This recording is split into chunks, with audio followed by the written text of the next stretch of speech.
Well, between 2008 and 2014, youth unemployment rose from 32.7% to 36.1%, an increase of 3.5%.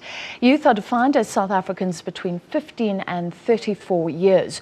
It's consistently been around 20% higher than the general unemployment or adult unemployment rate.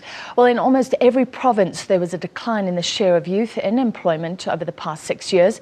The biggest decline was in Gauteng, where it dropped by 6.2%, and in the Western Cape, where it's down by 5.6%.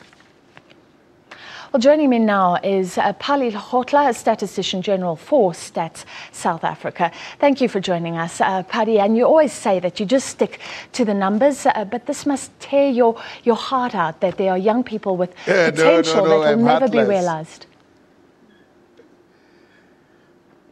No, this information doesn't affect me because I just produce the numbers and put them as they are. Obviously, the situation facing the youth of South Africa is a very difficult one ahead.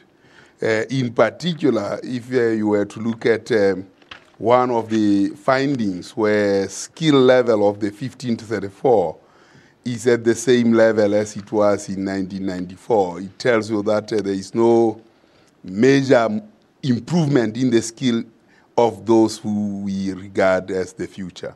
So that's a big problem. The increase in unemployment of youth is from 32 to 36, 32.7 to 36, something.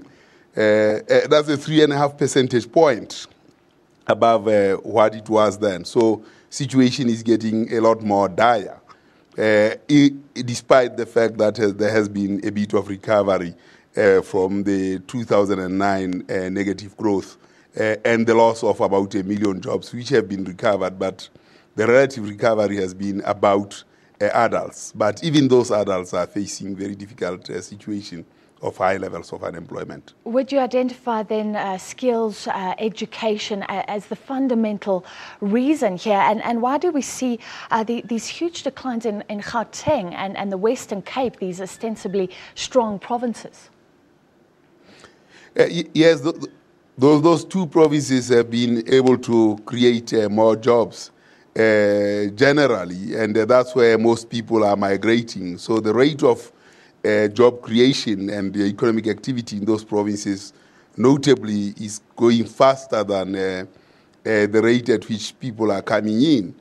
However, the joblessness in those provinces is also very, very high.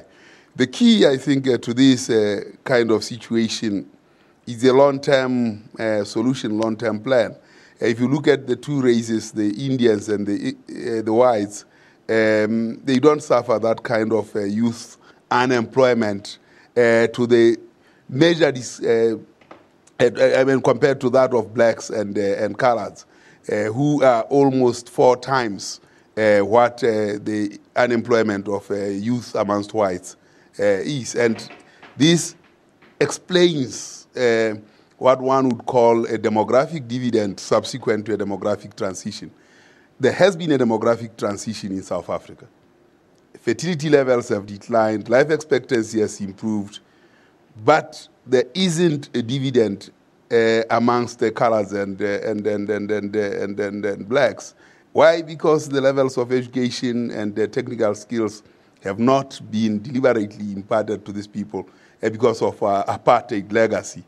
But amongst whites, we know that there was focus on their teaching, on their training. But amongst Indians, Indians have always cherished education and said, we will teach our children. But we also have to understand the aspect of migration. Amongst blacks, unlike amongst Indians, families were torn apart by the specter of migration.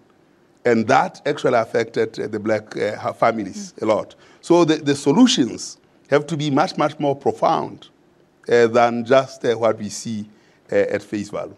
And that's something playing out on the platinum belt, people looking at migrant labour and the effects of that. But my final question to you, Paddy, you also look at long-term unemployment. And does this make it even worse that this year close to 2/3 of young people had been unemployed for a year or longer?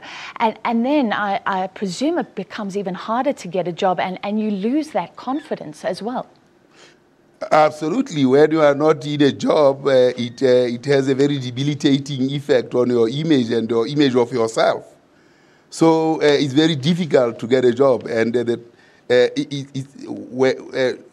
people who have been in jobs, even if contract, small experience, it helps to regain and get into a job market. When you have been in long-term unemployment, prospect of recovery is not there. And therefore, the years of life are actually wasted from about 20 up to 60, 65 when you get a social grant. All right, thank you very much for your time this evening. Paddy Lekgotla, Statistician General for Stats SA.